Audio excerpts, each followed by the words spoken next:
Death Among Friends by Cyril.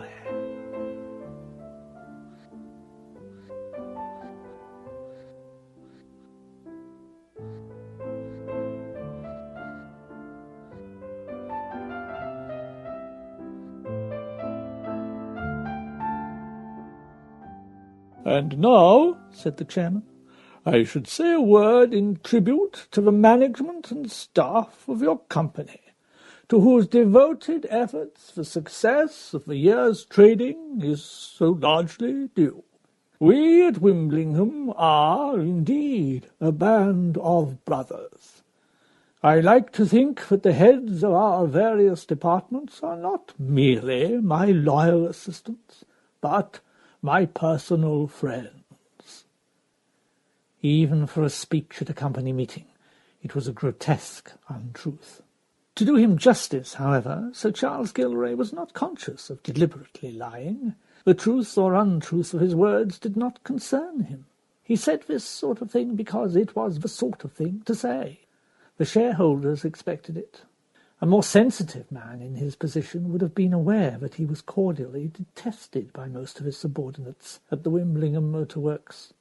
On the other hand, a more sensitive man would not have been in his position, so the question did not arise. But it would have taken an exceptionally sensitive man to realize that in the case of Powell, the chief designer at the works, he had aroused a feeling of loathing which could be assuaged by nothing short of murder. For Powell did not wear his heart or his hatreds on his sleeve. Small, dark, and wiry, he was not unlike Sir Charles to look at, but in all other respects he was utterly different. He was intensely shy, and could no more have talked platitudes to a public meeting than jumped over the moon. He could express himself only in his work, which approached genius, and on which the fortunes of a company were mainly based. What went on in Powell's mind when it was not occupied with problems of mechanics was something that nobody, least of all the chairman, ever knew or suspected. This was the man whom Sir Charles had contrived, in a score of different ways, mortally to offend. Not once during the 10 years of his service with the company had Powell by word or sign expressed resentment to this. He was not the sort of man to dissipate his hatred in futile little explosions.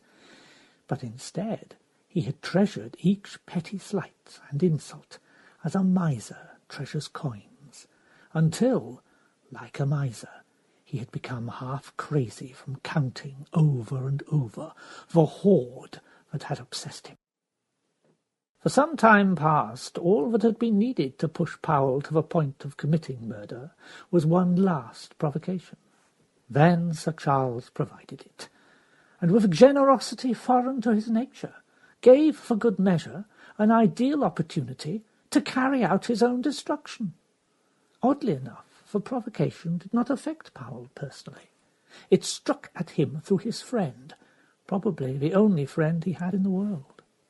Only the attraction of opposites could explain Powell's friendship with MacDougall, the works manager at Wimblingham. MacDougall was a giant of a man, red-headed and raw-boned, with a temper that was the terror and admiration of the men under him. He did not profess to understand Powell, and tolerated his silent devotion without ever really returning it. All the affection of which his violent nature was capable, and that was great, was reserved for his wife, a woman of rare beauty, 10 years younger than himself. Powell was one of the first to discover that Sir Charles and Sylvia MacDougall were lovers.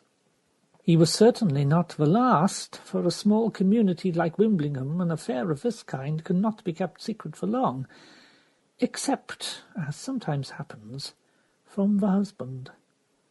But what for others was a subject of cynical amusement was for Powell quite literally a matter of life and death.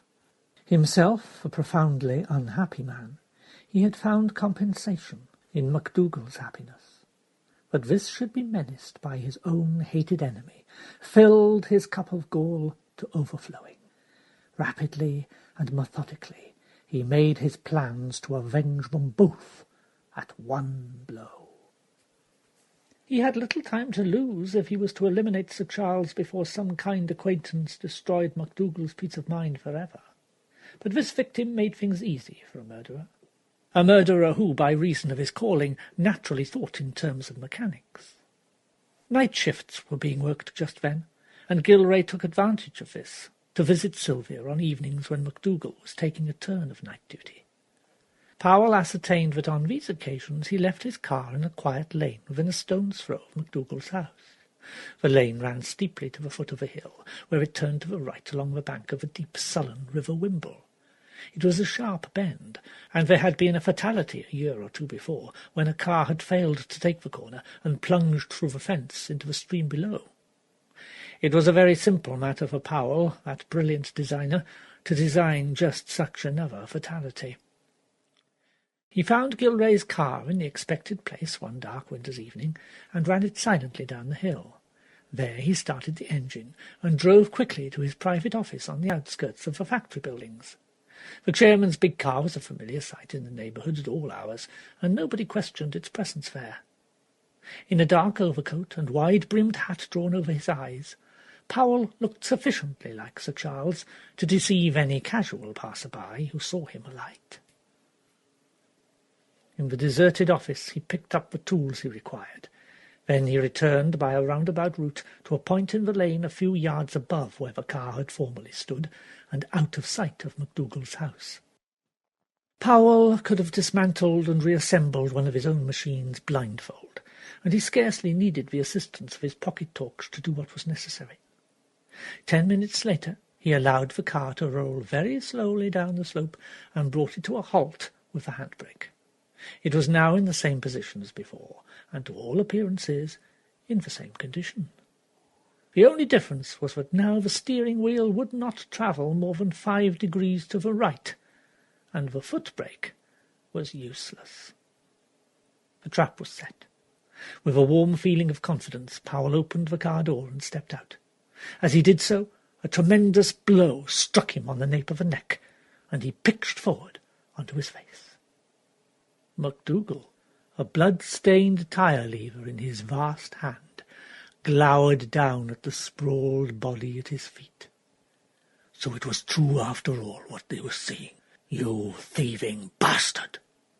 He did not trouble to turn the body over. Contemptuously he picked it up by the coat collar and hurled it into the back of the car. Lie you there till I can dispose of you, and your damned car too. Then, jumping into the driver's seat, he started the engine and drove down the lane, to the inevitable consequences. I must mention here, the chairman went on, the loss, through a tragic mishap, of 2 of our most valued servants. We may say of them, indeed, that they were lovely and pleasant in their lives, and in their death they were not divided. I would ask you to stand for a few moments in tribute to their memory.